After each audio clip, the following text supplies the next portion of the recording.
Thank you. Welcome everyone to the April 27th meeting of the Technical Advisory Committee.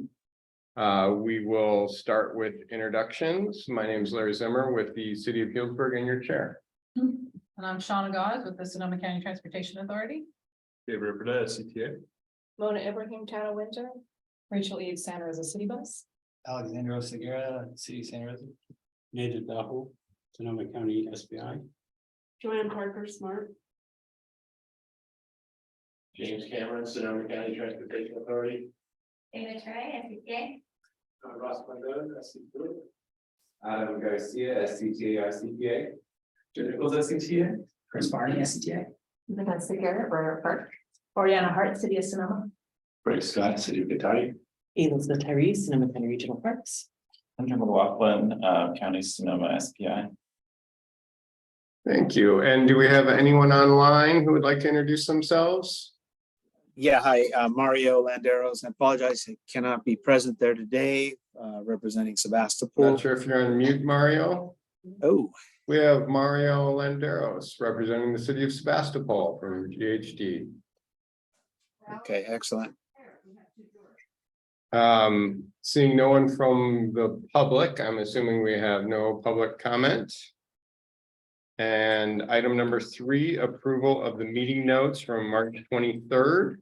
Does anyone have any additions or corrections? Seeing none, can I get a motion to approve? Greg Scott, motion to move to approve. Thank you. And a second? One second. Excellent, thank you. And seeing no voices, that passes unanimously. Onward to item 4, TFCA TDA 3 discussion and action. Dana? David's gonna take the TFCA. Thank you, Mr. Chair. So this item for the item 4.1 is the TFCA fiscal year 23-24 program of projects. We received 5 applications for funding. And to fit within the available funding, we had to reduce the scope of one project from the city of Petaluma. The city worked with us to do that. And at this point, we are recommending your approval for a total of $657,522 to 5 projects. And I'm happy to answer any questions that you have. Not seeing Petaluma here. I would guess they'd be the only ones with comments. Anyone else have comments on the TFCA? I should note this item was previously approved by the Transit Technical Advisory Committee, and I believe Petaluma was supportive at the time. Okay, so this is an action item. I will again need a motion if there aren't any questions or comments. Moved. Thank you. I'll second. Moved and seconded. Hearing no objections, that passes unanimously. Onward to 4.2 TDA 3 program of projects. This item program project has been approved, recommended for board by our countywide. Oh, all right.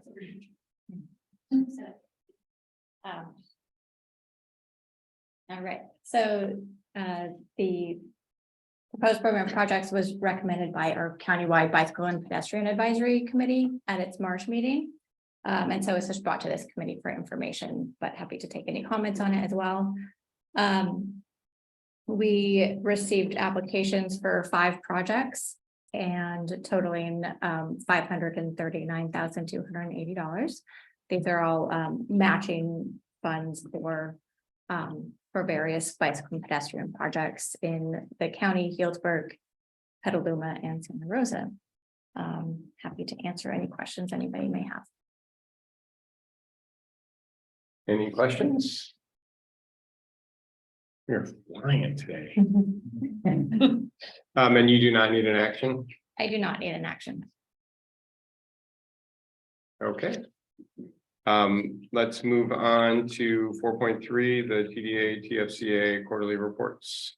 Mr. Chair, this is a quarterly report on the status of all TDA 3 and TFCA projects. And if anyone has any questions over those projects, please feel free to reach out to Dana or myself. Okay. On to item 5, measure M discussion, 5.1, invoicing and obligation status.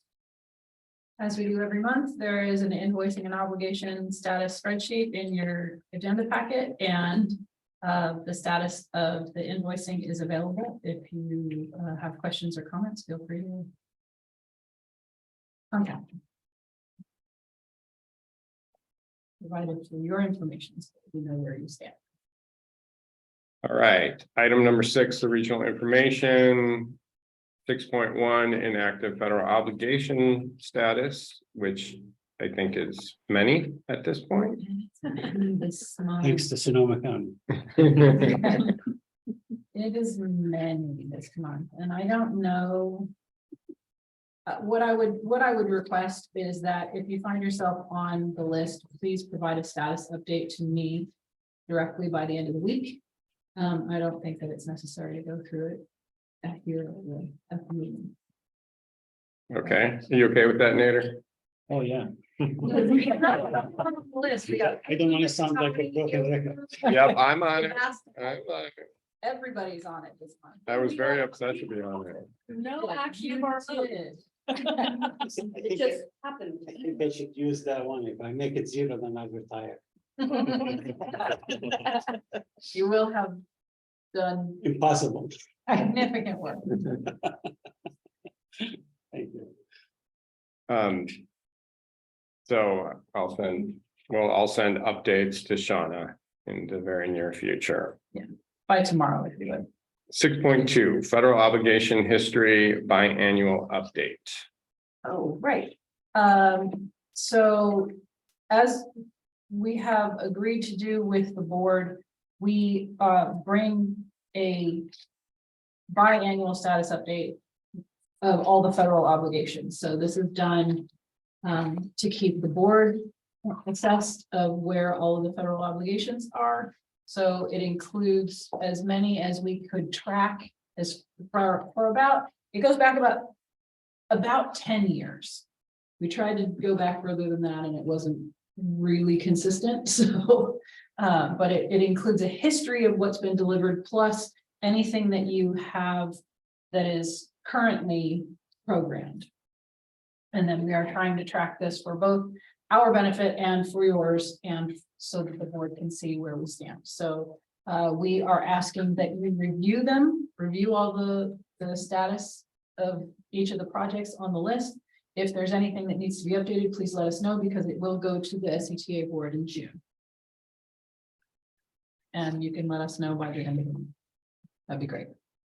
And this starts on page 24 of 72 in the PDF. They're listed by city. And this is anything that had federal money?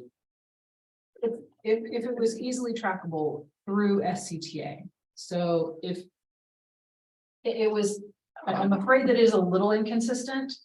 We did also include HSIP on this list because it is tracked by MTC. And so we have been trying to keep track of anything that MTC wants us to track. So if there's an HSIP project that was readily available and easily put into the list, we would include that as well. But generally it is for federal obligations, mostly through MTC. So it includes STP and CMAC projects. It also does include STIP projects, I think, because STIP projects sometimes have federal money in them. And it includes Local partnership. yeah, thank you. It does include local partnership program. Since Steve Urbanek isn't here, I'll ask Steve's question, which is how was this list being used? So we are using it, so SCTA staff are using it to track your obligations.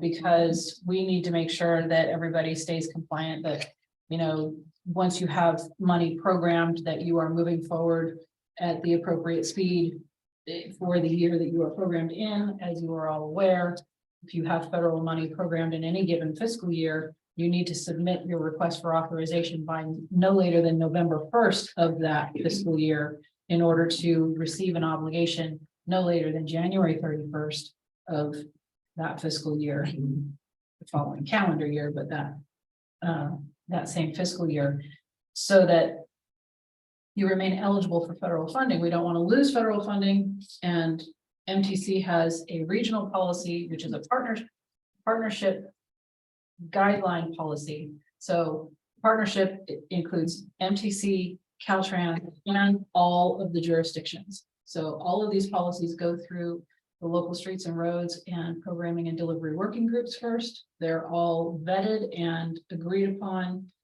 Everybody comes to consensus that this is the way that we want to implement these projects and practice. So in order to not lose obligation authority or any money to the region, they do try to obligate prior to the end of well before the end of the fiscal year, because if you can get it done by, I think it's March 1st, then if you can obligate all of your obligation authority per region by March 1st, then I think the obligation authority opens up in the state, and anybody who hasn't obligated all of their funds, you can go after that money too.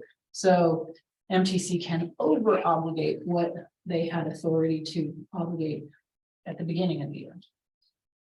And so I think my question was more about the history.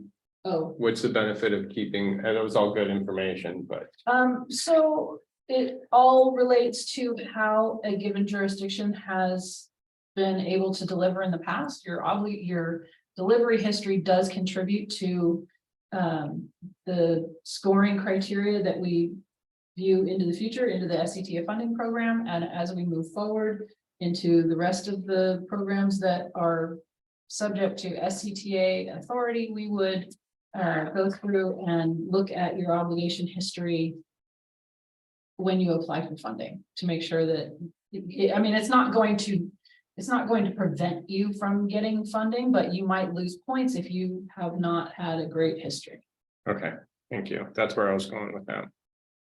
Other questions? Yes. Shauna, all you're interested in is the obligation date, or is there other information like completed or? That would be great. If you want, I mean, ultimately, this list right now is tracking obligation. But if you have information on, you've scheduled your field review, or you have completed it and submitted your final invoice, that would also be helpful. The project's completed and, okay. Yeah. And in future too, I see you have one piece of money for us that we are going to transfer to FDA. Yeah, And I have an estimate of when that might take place. that'd be great. Okay. What I need is the actual FTA. Yeah, sorry. The actual FTA transfer date. Yes, you never know that. Right. Right, After you after get the it. fact, yeah. After you get it, you give that to me and Yeah. I will input that. Hopefully you know it after it's done. Yeah. Usually September 30th. Right. Give you a quarter. Okay. Yeah, and I can put that in the notes, anticipated to fund in whatever. Any other questions? Yes, correct. Yeah, maybe I'm missing a piece of the table, but if it's to use to see what your status is, the status could be, I don't see the status on there, like, we have projects going back to 2007. And I was kind of looking for closed or done or something. Yeah. Successfully we are not- completed without a problem. So Yes. that's because that information was not available when we put this together. But if you have that information and want to share it, that would be great. Moving forward, SCTA is looking to start tracking more of that information.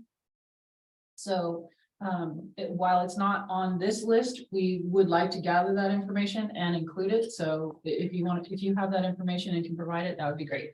But the action that is today's request is simply review what's on this list, make sure that it's accurate, and then if you have time to provide additional information, that'd be great. But we just want to know if this list is accurate and what it's depicting Got it. before we take it to the board.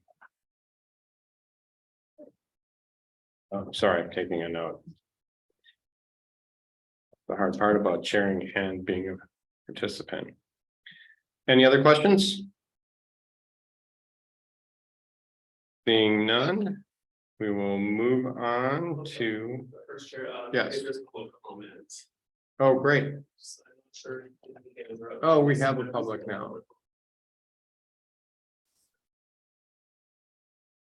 Are they unmuted? This is a public comment on the side. I just wanted to let you know Okay. there were some members of the public on. And for those of you on Zoom, feel free to either unmute and speak out. We're a small enough group, or raise your hand and Drew will call on you. Thank you.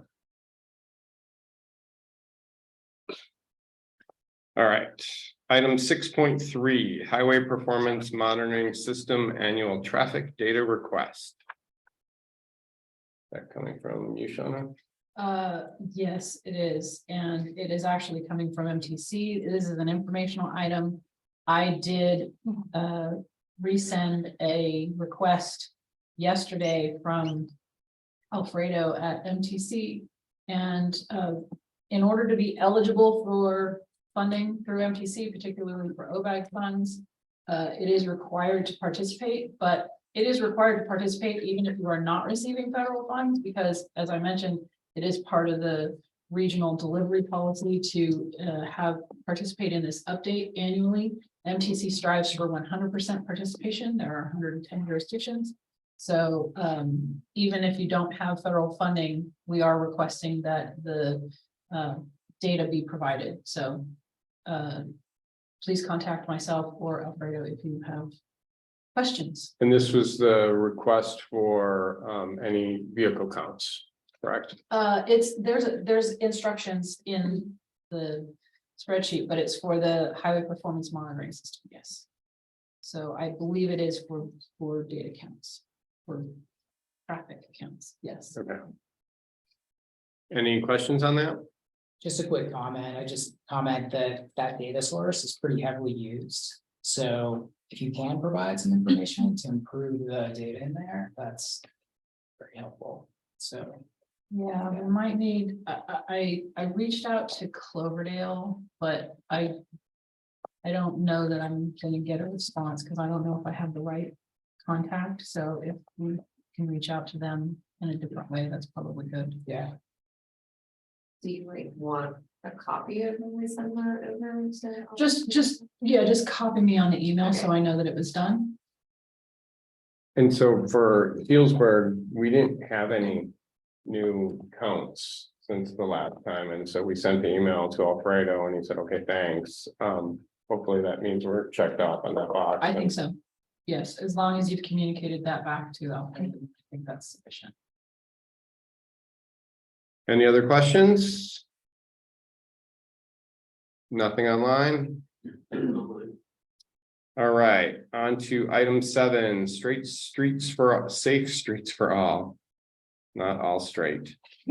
Joint application call for projects. Is that you, Chris? Yeah, so I have a few slides. So Drew, I can run them from here. I'll give you access to share my screen. That way I don't have to keep looking back. Yeah. Let's see.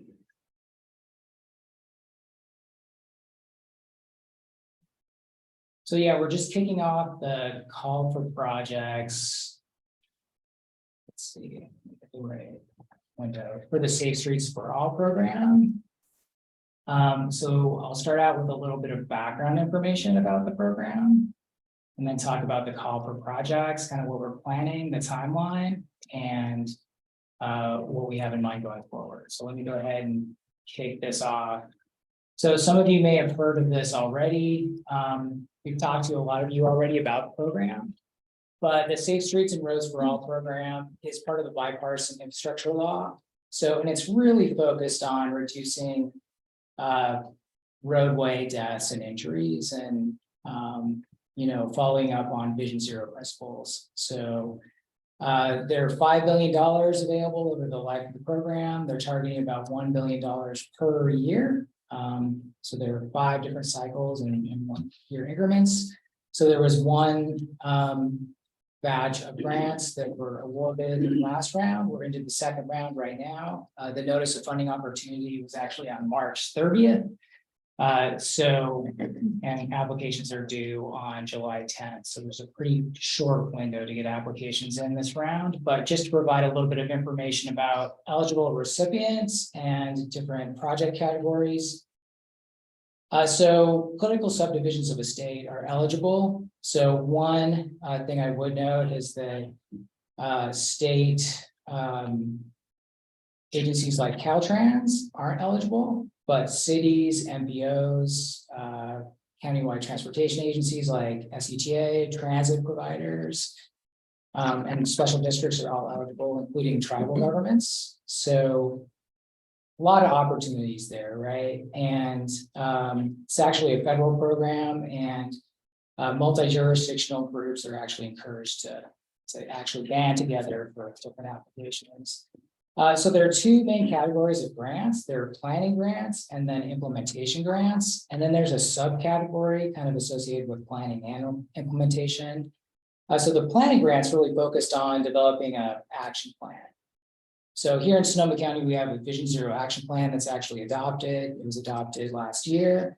And many of you have local road safety plans. So there's a lot of coverage in this type of activity. So we don't really need to go after that planning money for developing a plan. But there is a category that's focused on supplemental planning. So updating plans, doing additional analysis that may be missing from your local road safety plan or Vision Zero action plan, or additional outreach or anything else you'd like to do to kind of enhance that activity. And then the final category is implementation. So taking what's recommended in those plans and actually getting some money to do some of that. So that includes capital projects, but also programs and things like that. So a few project ideas we've been floating around include, and I've included the different actions from our Vision Zero action plan to kind of tie these back to our own planning activities on this slide. So capital projects definitely fall under that implementation category. But we've also been thinking about some more programmatic and planning type activities as well. So looking at safe routes to schools planning. So I know this is something that I talked to Kurt Bates at Healdsburg about, is doing some localized safe routes planning in individual jurisdictions, or doing a countywide planning effort associated with that. Doing additional data collection, looking at bike ped counts, doing sidewalk and crossing inventories and gap analysis. We have a data dashboard that was developed as part of the Vision Zero action plan, so doing some enhancements to that. And one thing associated with the data dashboard that we'd like to do is developing some sort of automated progress report or tracking system. So there's a lot of data in there that we update every year. One of the actions in the Vision Zero action plan, and one thing the program is emphasizing, is reporting out on progress that's made in reaching goals and making progress at improving safety. So right now, there's a lot of information you can actually pull from the dashboard, and we have an associated story map that kind of walks you through a narrative of safety in the county. We'd like to create some sort of system that would pull that data into some sort of report card that you could take to your councils or different legislative bodies to report out on progress. So right now, we don't have anything like that in place, but it'd be good for us to report progress to our board, but also to customize it for local jurisdictions. Another thing that we've talked to Healdsburg and a few other people about is looking at speed limit reviews. And I believe it's AB 43 that's looking at the 85th percentile. So doing some sort of analysis associated with that, what needs to happen to reduce some of those speed limits. When I've talked to Kurt about doing something specific to Healdsburg, but it'd be a great opportunity to do something countywide, to do some kind of overall county planning on best practices. And then getting anyone else on board that would like to do some specific localized planning on how to implement AB 43 and reduce some speed limits with safety in mind, right? And then safety marketing is also called out in the action plan. So requesting some resources to do some of those sorts of activities. So this is kind of the high level look at what we're thinking right now. We're looking for people to participate in a countywide joint application focused on capital projects and supplemental planning.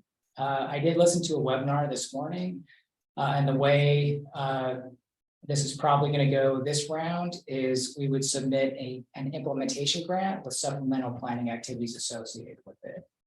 And based on what I heard this morning, the implementation grant category is probably going to be pretty competitive. It was the last round, and they're expecting that to go in a similar fashion this next round. A lot of those implementation projects are bigger ticket items, right? Millions of dollars. And so the way they're looking at this right now is if supplemental planning activities like the speed limit reviews, right? That AB 32 stuff, safe routes to school planning, either the SCTA is leading or you at the jurisdiction level are leading. If we weren't successful with the capital projects, supplemental planning projects could still be funded if there's money still floating around. So we'd like to include both of those types of projects in a joint application. All of these activities need to be tied to our action plan or local road safety plan, right? So the goals of the program are to improve safety and reduce fatalities and serious injuries. We'd be looking at SCTA administering the grant and having contracts with local jurisdictions for project delivery. And David, please jump in on any of this. David, Shauna, and James are definitely the experts on project delivery. That's not my area of expertise, so definitely working together with the programming team on this. Yeah, just to add, this is kind of a different kind of grant because instead of working through Caltrans local assistance to receive federal funds, in this case, we'd have to receive a grant directly from FHWA California division. So it's kind of a little unknown territory, both for us and for FHWA, because they haven't done things like that in California in decades.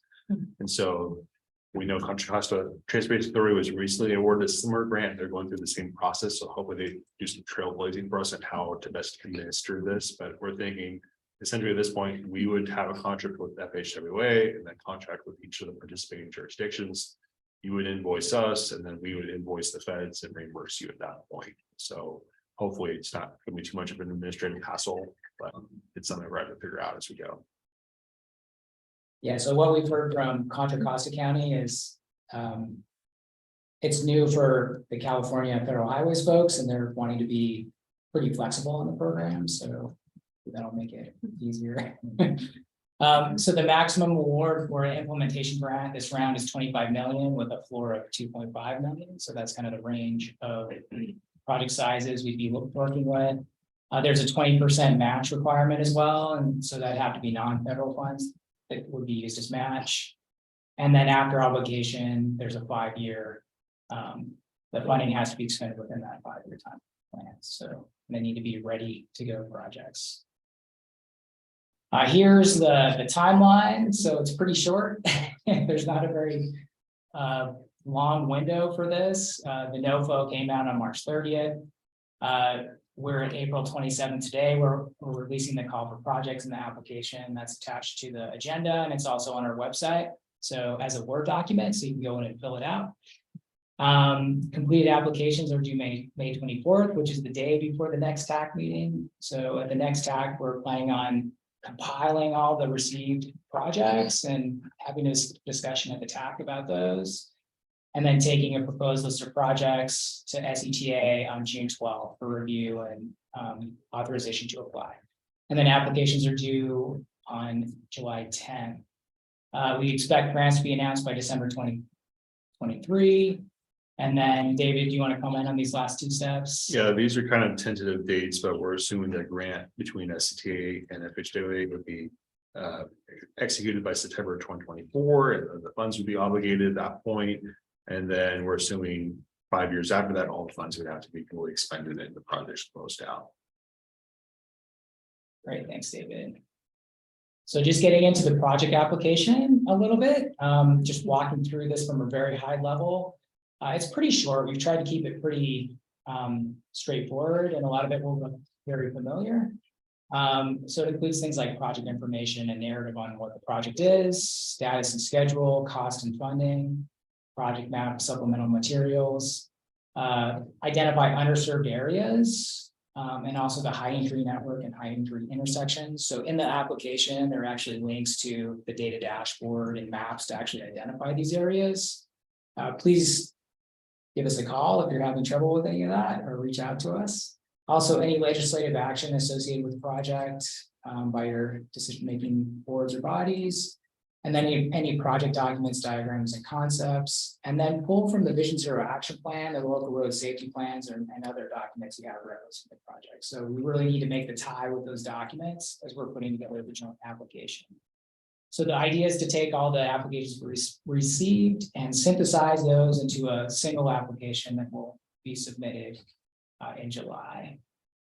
So these are the goals that are kind of outlined in that application that we'll be trying to make the case for. One's promoting safety.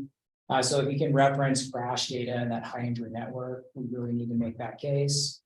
The program's really prioritizing low cost, high impact strategies. So if we look at a countywide level, we believe we may be a little more successful than looking at localized areas.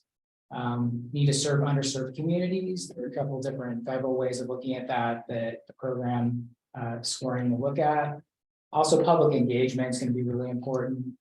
Talking about climate change, economic competitiveness, and creating jobs. Emphasizing that deliverability, right? Like that 5-year completion date. Also complete streets, if you have a complete streets policy, referencing that. Some evidence-based strategies, and then again, really emphasizing how the project supports the Vision Zero action plan and the local road safety. It's going to be really important as we do that. So today, the ask really is to, gauge the general interest in us doing this, the countywide submission, and also get any interest in a countywide effort to look at those speed counts or posted speed limits, focusing on AB 43 or safe routes to school, localized or countywide planning. And yeah, just answer any questions about the application process, the grant program, or the timeline. So, Mr. Chair, that's what I have. I'm happy to answer any questions. Thank you, Chris, Yeah. and thank you and SCTA for volunteering to be in the middle of this. You said the minimum grant application is 2.5 million. Yeah, on the implementation side, if we don't get any projects and we just go with a supplemental planning grant, that's, a max of, I believe, 2 to 5 million with a smaller floor. So if we're just looking at planning activities, not capital projects, that's kind of a smaller, smaller amount.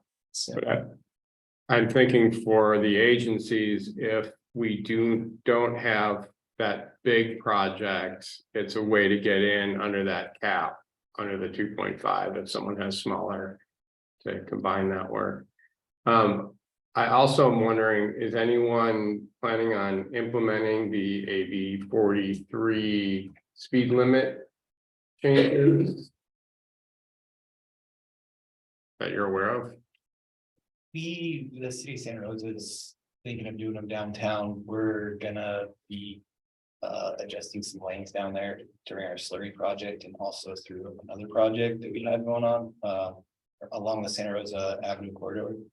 So our thought process is to roll that out once we have those projects completed or in the process of being completed. Are you going to do those just on those streets or more of like because you can do like a downtown area? Yeah. I forget the language in there. I think it's gonna be downtown, but I'd have to check back in. So it'd be good to check with Rob and Yeah. see if he's interested, because part of why we wanted to do it through this group is we think it would be beneficial for us to have one person kind of overseeing all of the cities so that we're doing things uniformly and we're not interpreting the language differently. Because I haven't read it recently, there seemed to be some vagueness, or maybe it was just my lack of understanding, but it would certainly be good. Are you thinking about it, Craig? We definitely get the interest in it, and there is a lot of misunderstanding about the law. And so I feel, my impression is that we're not doing a very good job communicating what that law looks like when it's implemented. I was going to suggest having some kind of regional guide for implementing it to get the consistency you're talking about.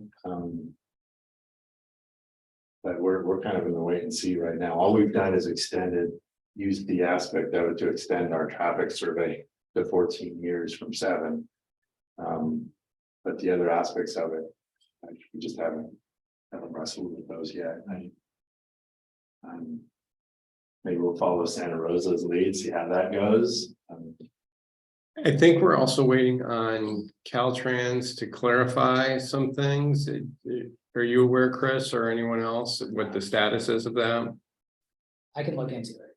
Yeah. I don't know that you need to, just for the sake of discussion, because we've been in the wait and see, because it was my understanding that Caltrans was going to do some clarification of that language, and that's what we're waiting on too. Define some of the terms for. Yes, example, and yeah. put that into the MUTCD. Because we're anticipating in Healdsburg doing it in our downtown area, just dropping all the speeds, I think, to 20 or whatever it is. But we don't want to do it before everything is clearly defined, because the worst thing in the world would be to drop them and have to come back and advance them. And that's partly why we're thinking this grant, because we can get some regional for us, and then more statewide knowledge all on it at the same time. And then there's going to be the outreach and how much we need to engage the community on this. So, I'm just gonna add. Yeah, please. If we're trying to define some proposed. That implementation, what was the other one, planning? Yeah. Type activity, it would be putting together a marketing plan. For it. And maybe a guidebook. On what approaches to take, So specific to the speed limit, marketing on the speed limit. yes, Review, okay. so we're all speaking the same language. yeah, because I mean, you got to really get the word out to the public before you change them. But I mean, we change speed limits all the time. So I mean, that's not new.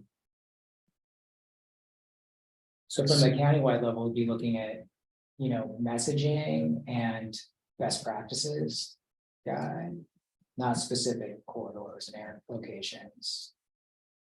That's how I would see it, yeah. But I think so, because if you get into identifying specific streets, you're all of a sudden getting really into the weeds. yeah, But having an overarching messaging program and guidebook. Because I think some of the questions are what defines whether it's a business district or the downtown district or whatever the language they use in there isn't very clear. Right. And that's a big part of it. So, Mona, do you know if Windsor's doing anything? Not Yeah. specific. I mean, I think we're the same way, just thinking about it, and we have Kinda wait certain and see. roads that people complain about all the time, but we haven't been able to apply this, and I don't think it's ready to be applied, really. I mean, Some have. There's a couple, I think San Francisco. There's been a couple cities that have, but it seems a little scary to me. Because I thought it doesn't start, it saw the implementation of it is until 2024 at the beginning. Because you're right, Caltrans hasn't developed. I thought it was already implemented. It was just a clarification that was coming, but I could be wrong. Yeah, I don't. Because we've implemented some of this, we've dropped a couple of streets based on the other language. It's more of that bigger area. That's the question as far as I know, but. Again, I haven't read it in a really long time, and I don't know if I read the entire thing, to be honest. So back to Chris's point, is anyone intending to either separately or through SCTA apply for the Safe Streets for All grant? I think we're thinking about it, Okay, but for a project. for a Yeah. specific project. Yeah, And do you know if it's going to be bigger than the 2.5 million? It would be lesser. Okay, so that's perfect. And smart, you want 100 million? Want the train? Yeah, well, I hadn't thought about it till today, but be happy to join in the grouping. I think doing with you all as the lead, it helps with some of those bullets you said about the collective big picture look. For us, we have one section of the pathway left that is NEPA cleared.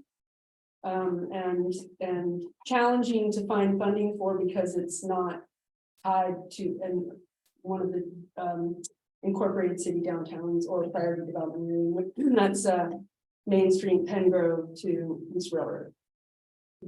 yeah, I think More than 2.5 million. Bunches more.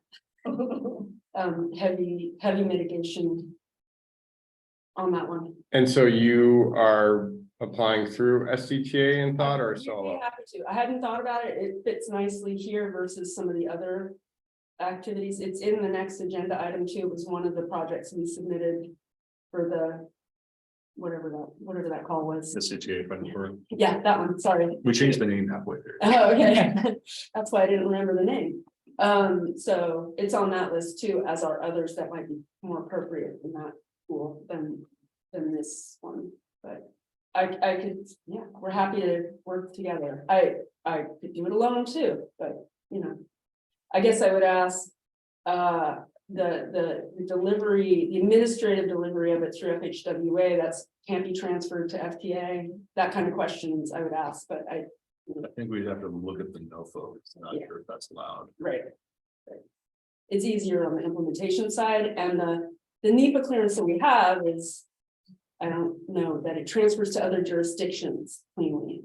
So if you guys are the project delivery jurisdiction and the NEPA is tied to us as the implementer, that might be something else to investigate. I don't have a current cost estimate. The one we submitted was before the supply chain inflation pandemic. Is it less than 25 million? Yes. Actually, I'm not sure what's happened. over the Somewhere last couple between years. 2.5 and 100. It should be all right, so. I mean, it might help lift the group over the 2.5 cleanly and with room to add on all the planning. Stuff. And just, sorry, No, no. it's a gap closure, right? I mean, you may not know this because I'm like 5 years ahead in all of our implementation, but everything else between, everything that was our CEQA cleared EIR smart pathway from Petaluma to Windsor. Well, maybe not Windsor, but everything is basically almost fully funded and scheduled for construction except that gap. So it makes a nice, like, the high level storyline again is pretty good for the county. Anyone else? When you went on the webinar, or whatever this morning, did they give an indication of what a competitive application will be? Like often 2.5 is the bottom, but they really are looking for something a little bit more so they won't fund the lower levels. Yeah.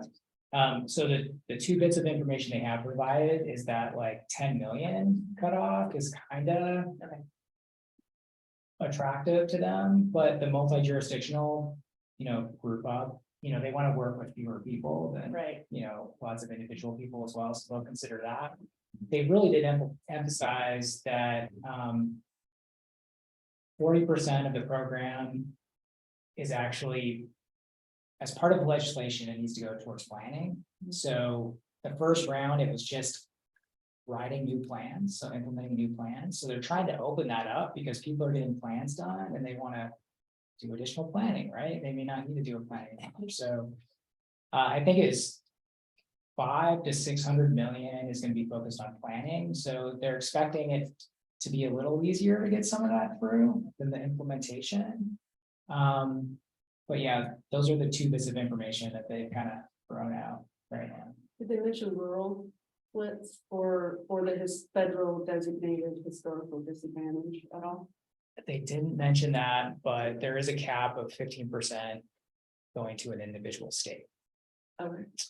So, which with a big state like California makes it a little rougher. Mhm. So, but there are a lot of projects in California that were funded as part of the last round. So Which also makes it tough.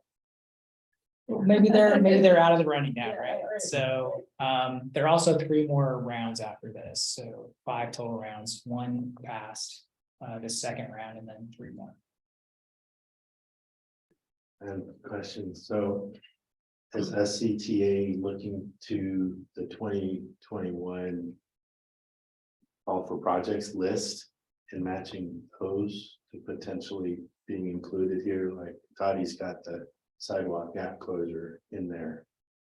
That looks like it would fit the bill for implementation. And it's like, I think it's $800,000. But there might be certain projects on that list that lend themselves to this. Is that fair game? Look at I that. think so. Do you have any thoughts? Yeah, I mean, I think our only real concern is we have to have projects that would be fairly eligible and then deliverable in 5 years. Right away, maybe an issue for some projects or NEPA clearance. That's another thing that we have to figure out. Who is going to do NEPA clearance? Is it going to be Caltrans, even though they're not involved in this? Or will FHWA take that on themselves? So we're not quite sure. And we do have some projects that we know are low for their along that are fairly eligible. They might be a good fit for this, like Windsor's project, and Santa Rosa last cycle had submitted their bicycle pedestrian overcrossing for this funding program. They weren't successful, but we're encouraging them to maybe think about partnering with us again. But yeah, I mean, some small projects could be a good fit for this, or larger projects could be a good fit as well.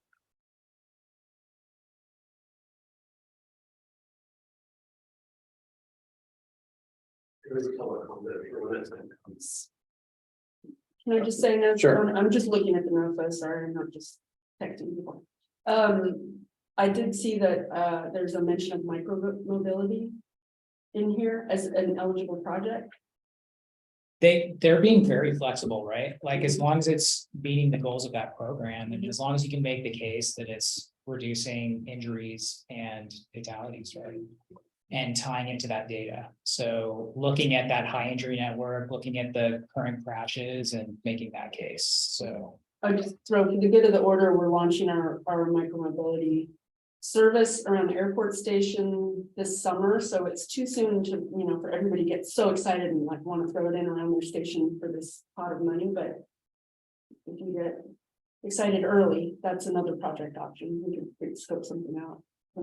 We're purchasing the service under more than I do. But it's an option, right? That's different than the shuttle that, or was that, there was a shuttle that went from the airport and around it's different. It's different. It's basically like, do you want to explain? It's, yeah, I mean, it's essentially on demand. It'll be a vehicle that either, I think there might be a fixed time point that meets the train, and then with it, they'll be operating on demand within a geofenced area. Right. So people board and it goes where the people who have boarded want it to go. How far can it go? Know the answer to that. I mean, we just talked to Emily about this the other day, right? So I think it's, I don't know if it's been fully defined. I think they're gonna see how the demand plays out, but I think it's just a couple mile, at most. Well, that's the thing. But that's the thing is that, it's a pilot, but we're invested in it, and we think that what's gonna happen is people are gonna want it around their station. So it's an option here to pursue more money for it around their station. Yeah, but, Well, I think having the connection to the airport is huge. yeah, Because I know that I was the only one on the shuttle that went to downtown to the station here in Santa Rosa frequently. So I don't know that one is going to get the same kind of use that we would hope for, but I do believe that but it's not fixed like that either. It's like you would it's board not. and be like, I need to go to wherever there's boarding it. Right. So I would say one thing that did come up on the webinar this morning is they are reserving $250 million for demonstration projects specifically. So if there are any ideas like that would fit under that category, there's going to be money kind of reserved for those types of projects. And I think those will be pretty competitive. Anyone else on the committee? So let's go to the person on Zoom. Yeah, that must be me. Yeah, I'd like to support looking into the speed limit reduction. I think you're probably all more aware than I am, but I look here at the data of the AAA Foundation from 10 years ago, 40 miles per hour. If you get hit as a pedestrian, you have about a 50% chance of dying, and that goes down to 20% at 30 miles per hour and to 8% at 20 miles per hour. So speed limit reduction, I think, can be important to get to vision zero. I also think that the public probably doesn't understand this well enough. So I think one thing we should do is in your city newsletter or other ways to communicate with the public, start talking about this more often. I think especially now that we have more electric cars that tend to be heavier, that tend to accelerate faster, this whole safety of speed and weight of car should be really something that we focus on to get to a safer street for people like me on bicycles and pedestrians. Thank you. Thank you, Zeno. Appreciate your comments. Is there anyone else?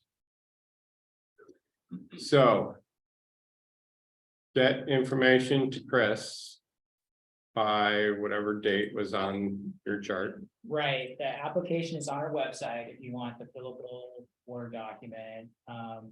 David, there's also a letter. Did you want to speak to the letter? Yeah, so we've put in like a little letter of commitment template in there, given that it's such a short time, we know you probably don't have time to go to your city councils or board of supervisors to get blessing to be part of the grant, so we just made a template to say, have your public works director or city manager sign it and say, hey, we want to submit these projects, we're committing this local match to, that way we know that that'll be available if we submit the grant.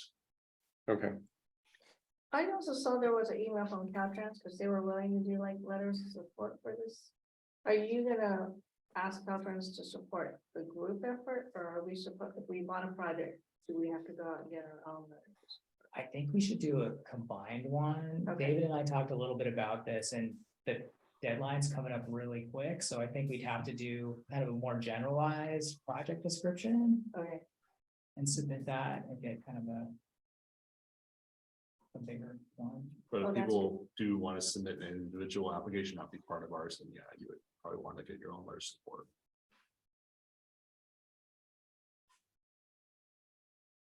Yeah, and if you have any questions about the application or just want to talk about ideas, just give myself or David a call. We can set up a meeting and talk through some stuff and help work through the application. And just like that. So, yeah, and then we'll have another round of discussion at the next TAC based on what comes in. All right, sounds good. You got everything you need, Chris? Yeah, thanks. Okay. All right, moving on, item 8, 2024 State Transportation Improvement Program and RM3, Regional Measure 3. Thank you, Mr. Chair. So as we talked about a little bit earlier, we just finished up the SCTA funding program call for projects and programmed a bunch of money to new projects. And we're coming to the point again where we have more money in the next few months. We're getting ready for the next round of the State Transportation Improvement Program. We anticipate that there's probably going to be about 8 million available in this step cycle in fiscal years 27, 28, and 28, 29. But of that amount, we have to pay MTC back 3.1 million for an old loan that we have. So we don't think we're going to be able to defer that payment for another step cycle. So it's probably closer around 5 million in the step being available in those fiscal years. The other funding source that we're going to have available is the Regional Measure 3 North Bay Transit Access Improvements funding. So the litigation around Regional Measure 3 was wrapped up in the end of January, and so that funding will start becoming available in the next few years. And working with MTC to come up with what projects we may be submitting in the next few years for RM3 needs, and they're figuring out what bonding capacity they have. For the RM3 North Bay Transit Access Improvements Program, that's a $100 million program for the 5 North Bay counties, and we are getting 20 million of that. That funding is specific for transit capital projects by the transit operators, Petaluma, Santa Rosa, Sonoma County, and SMART. But there's probably some flexibility for those jurisdictions that could be like first last mile connections for bicycle and pedestrian improvements.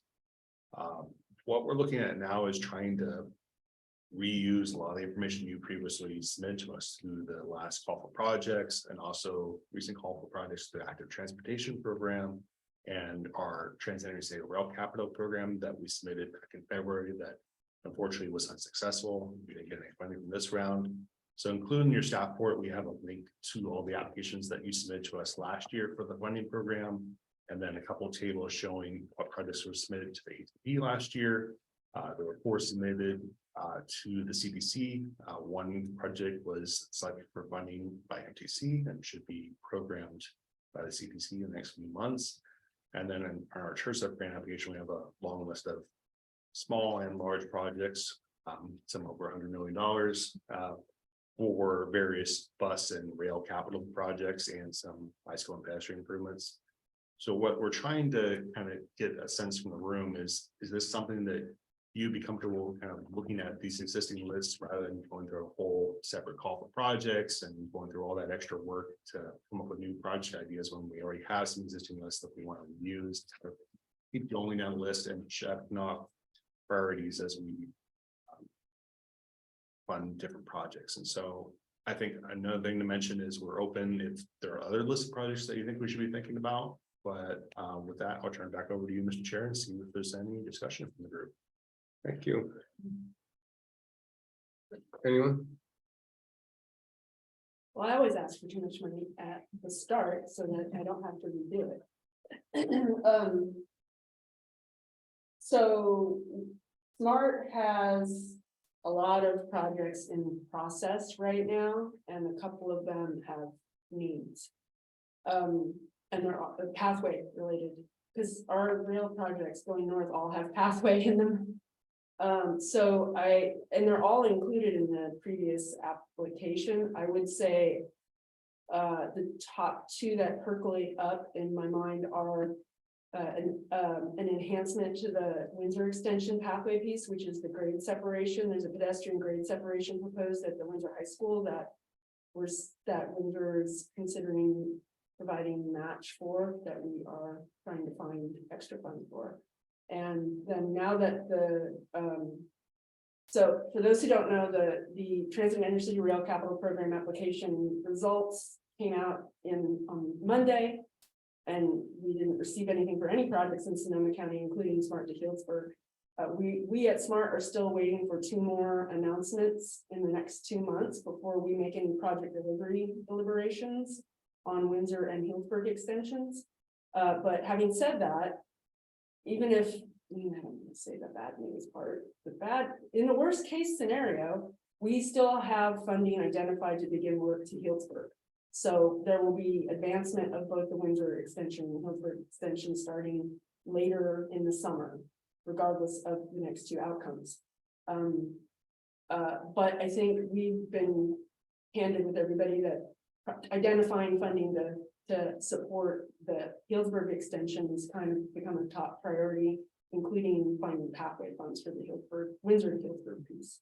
So, which starts in the center of Windsor. So it's kind of both jurisdiction projects. So those 2, the pedestrian grade separation Windsor and the pathway between Windsor and Healdsburg, I think trickle to the top for us. And then for those who don't know, we've been working really hard to try to identify funding to build the pathway between Santa Rosa North and Airport. And I'm hopeful that in the next couple of weeks, there will be some really good news on that comes out of the CTC. So the Caltrans is working to put a significant amount of money towards that project, in addition to the money that SCTA has put towards it with the OBAX recycle. So that's why I'm not mentioning that section of the pathway at the moment. I think the other 2, and it has a little bit longer the delivery timeline, so we have more time if costs continue to go bonkers. But right now, I think turning the Windsor grade separation and the pathway between Windsor and Healdsburg is our focus for the RM3 Safe Routes to Transit funds and the STIP, if you want to go that way. We have ICHIP money in quite a few pieces of us now, so we're getting pretty well versed in managing it. And then I would ask David, there is another pot of money there, which is Safe Routes to Transit, which is 100 and whatever million. And I know MTC, I think, is the arbiter. I don't know if they're doing a similar decision about handing it to the counties, or if they're doing what they did last time, which is to hand it to Transform to the side. But regardless, just so you know, Sonoma County did get money. We built the pathway between College Avenue and Burnville Road with a Safe Routes to Transit grant. So, pointing us that way and advocating for us that way is also useful. All right, and as Joanne mentioned, there's another 150 million available region-wide for both Safe Routes to Transit and the San Francisco Bay Trail. So it's like a combined category. As far as I know, MDC is still coming up with what kind of process they're going to do for that, but it sounds like it's going to be a competitive process. And we were asked to submit for that one by Transform, just so you know. They said, How about that piece? So. Anyway, that's, And just to reiterate, for the part from Windsor North, there isn't NEPA clearance for that. correct. There's actually no NEPA clearance north of Gurnville Road. So we are, the OVAG money we're transferring, that's assigned to that piece of the path, we're transferring to FTA and gonna work through with them on a NEPA clearance through them. And then the earmark you got last fiscal year from Congressman Huffman. Is for Healdsburg, Healdsburg. is that gonna do the NEPA clearance for Healdsburg as well? We are not, no, we have not in the project delivery discussions we've had so far, we were not NEPA clearing any of the project. So how would you use the federal funds if you're not gonna do NEPA? Which federal funds are you talking about? The 1.8 million that, That's for project PE, preliminary engineering, you don't need NEPA for PE.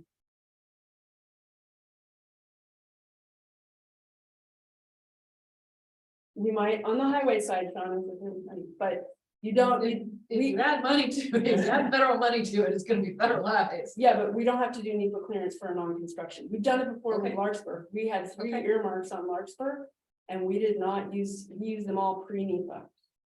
And then we did get small starts, 20 million to build Larkspur. That came post-NEPA. There's like the FTA has in their small starts categories, there's certain designations. So PE in this is, we're not even entered into the project development work yet, phase of the program yet. It's not infrastructure. What do you mean it's not So infrastructure? you're not building any structures or anything? No, It's just a plan or? it's just technical studies. I see, not infrastructure. Yeah. It's that bridge. You spend all our time swimming around the pillars all summer. So I approve you doing it without NEPA clearance. Well, I mean, to be candid, like I said, we're gonna have, depending on what happens over the next 2 months, we're gonna have a project delivery, internal project delivery, Ouija board. Because there's quite a bit of money in the project already, and one of the determinations will be, okay, is the full construction going to require federal funds to complete at this point? Is that what it looks like, given what just happened? But we, the January decision from the Transit and Intercity Rail Capital folks made us more than half pregnant on Healdsburg. I mean, we're going to Healdsburg, right? That 34 million was targeted to project development for the Healdsburg extension.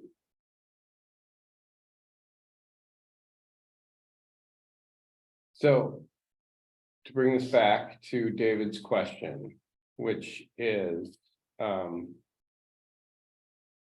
we've got this list of lists. oh yeah, are we staying with the list or are we not staying with the list? And so in all of that, are you I would saying we're say- staying with the list? This is not a lot of money, and 20 million of it is tied towards a very specific applicant pool and project list. Okay. So I'm. And your projects are already on the pre-existing list. Yes. Yeah, Okay. and our projects are already on the pre-existing list from the city of Santa Rosa side, so. And is the grade separated? The enhancement to the pathway. Or just? It's already got a CPUC clearance number for crossing. Okay. And all permits. As part of that. So are there any objections to David maintaining the existing list? I am seeing none. Comments online? Yes, Mr. Chair, we have one. Hello, Bjorn, feel free to speak up. Yep. Hi there, thanks. Sorry, and I know this is not probably how we are supposed to represent our cities. I was stepping in at the last minute for Ken, who's away today. Maybe we should have a follow-up conversation about the list since submittal of the SCTA funding program list from Petaluma. Our council has elevated the Caulfield Bridge project as a priority, and we're actually moving towards awarding that design contract very shortly and expect to be construction shovel ready by 2026. So if this would be a potential candidate for that funding, we might want to have a follow-up conversation about adding that to our list. David? Seeing James stand up, but I think he's just walking out of the room. Yeah, so we've had some discussions with some jurisdictions about updating the previous project list over the last year and a half. I think that's something that we may be open to discussing further, given that several jurisdictions had projects that were awarded funding last funding cycle. So I think that's something we can talk about more. And this discussion today is just kind of get a feel in the room, and we'll be developing this further over the next few months. The 2024 STIP cycle, we're not even going to get a draft fund estimate until next month, and then the CPC will talk the final fund estimate until in August. So we have a few months to work this out and talk with people. When's the RM3? There's no Process. timeline on it right now. MTC was asking us if we have any needs for next fiscal year, just for buying capacity, but we think that may take a little bit longer, because not only do we have to wait kind of for the STIP process to play out, but we also want to find out what's happening with Safe Streets for All. There might be some projects that have some crossover between the two funding sources. So I think that could be further out, probably this fall, when we start making some decisions.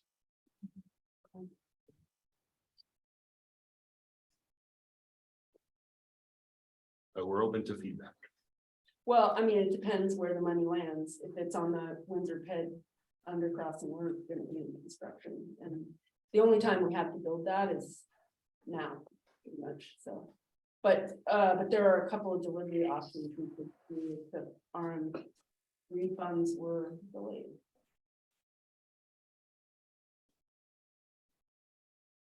So Bjorn, did that answer your question?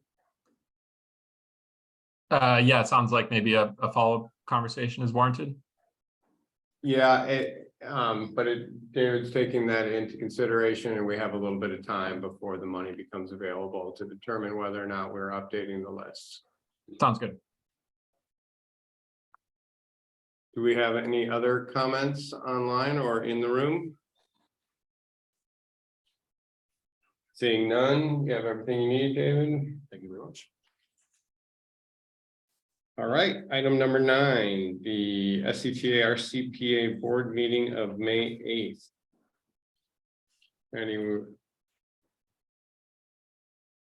Who's bringing it up? That's.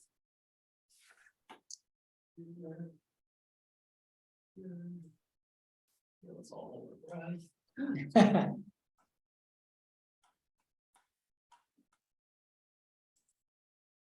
Oh, there we go.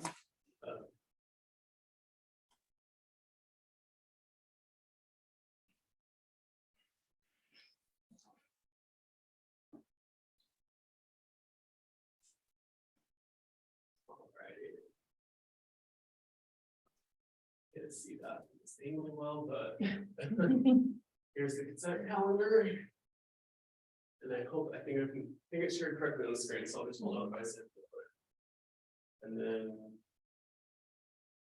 So we're taking a cooperative agreement or a request to negotiate. And the chair to execute a cooperative agreement with both Caltrans and with a consultant for mitigation monitoring plan out at 116-121 for offsite mitigation. No, too fast. Sorry. There's a task order for professional services for some additional work that we would like to do. We mentioned developing lists and keeping track of things, and that's kind of what that's for, is to help us coordinate that, possibly, look into consolidating lists and or developing some sort of software, or we don't even know what we're asking, but we're trying to get somebody to help us organize all of the various lists that we have to keep around here. And then I don't know if anybody else wants to handle the regular items. For RCPA, I think we're taking the climate initiative. Right, Chris, anybody? I believe it's Or the polling consulting. The polling consultant, thank you. And then on the SCTA items, we're having the board take action on the TA Article 3 and TFCA program projects that we discussed earlier today. And then on Monday, there was a hearing in Vallejo on the application MDC submitted to the CDC for tolling authority, how it set this, or giving our board an opportunity to weigh in on that tolling application as well before the CDC will vote on it in May. So that's it for the regular items. And then, of course, the budget, so the big items. Budget spike month and then advocacy for state and federal legislation. And then standard reports. Is there something special going on for Bike Month? There are Energizer stations this year, right? Yes, so we're sponsoring Bike Month. I'm not sure the board activity. But I know we're sponsoring and there will be kind of back to pre-pandemic energizer stations that we have organized through the bike report. And is that throughout the county or just Santa Rosa? I believe it's throughout. There's a map that shows. Good, so it's back to what used to be done. Yeah. Is it May 20th? That's nice. May 18th. May 18th. City of Santa Says the Rosa. man with the helmet. Yeah. City of Santa Rosa is gonna be sponsoring a energizing station down at the Fish. I don't know if you guys know that, Prince Memorial Greenway. Oh, yeah. So yeah, Yeah. we'll be down there. They do it. Any other comments or questions on the board meeting coming up?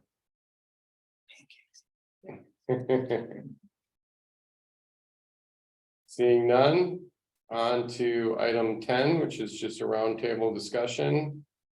Anything we need to discuss, talk about grants being pursued, bid environment, which has been crushing. We're rejecting 3 bids in as many months in Healdsburg because of cost. How much higher are they coming in? Well, it's an odd mix of projects and an odd mix of reasons. So it's not really a fair comparison. It's not like we're doing it, like a I'm just trying to. fire hydrant replacement. How many sleepless nights do I have ahead of us? But, and we have more bids coming in on some very large projects too, so it's been pretty ugly. Are you getting a lot of bidding action or? In one case, we only had 1 bid, and that was probably the reason it was so costly. It was not a simple project, and it was gonna require multiple subs, and I think they just said, I'll throw this dollar value at it, and I can't remember what percentage, but it was an obscene percentage over the engineer's estimate. Anyone else have anything for the group? Announcements? Yeah, next week, Smart starts night service on Fridays and Saturdays. Nice. And I can't wait. Yeah, and nobody at Fantastic. SCTA can wait, because they were all gonna get on it together and. I'm gonna go. I'm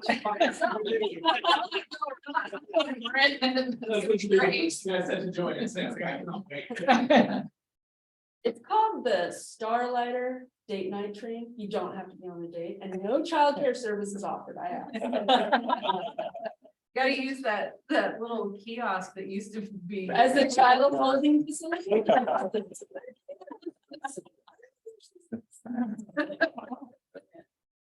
Yeah, I'm gonna go solo on the date night train. Great. Yeah. On grants being pursued, we continue to pursue everything. We've got a couple things. We just submitted a grant for funds to do NEPA clearance on the Cloverdale extension from the Federal State Partnership Program, which is an intercity rail program. You may or may not know that last year SMART became a state, we got adopted by the state, so we're an intercity rail corridor now. From Cloverdale all the way, it's actually Sacramento to the SMART main line and the whole SMART main line. So that just means I get to go sales pitch crazy.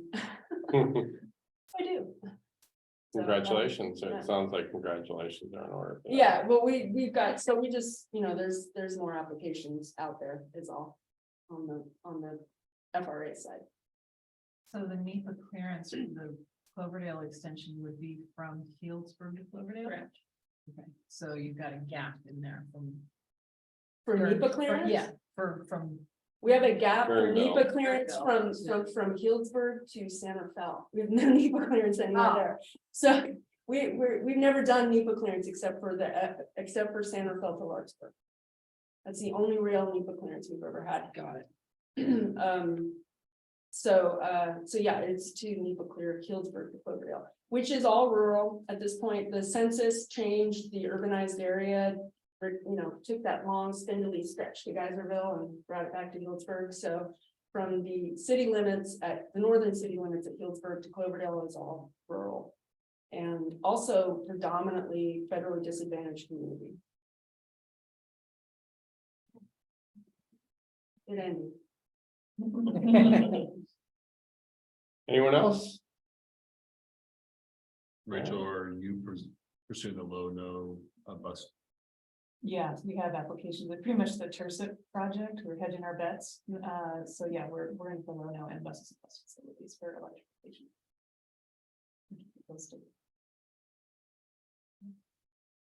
Seeing nothing else? Anyone online? Yeah. All right, we are hereby adjourned at 2:46. I went crazy last time. They went on.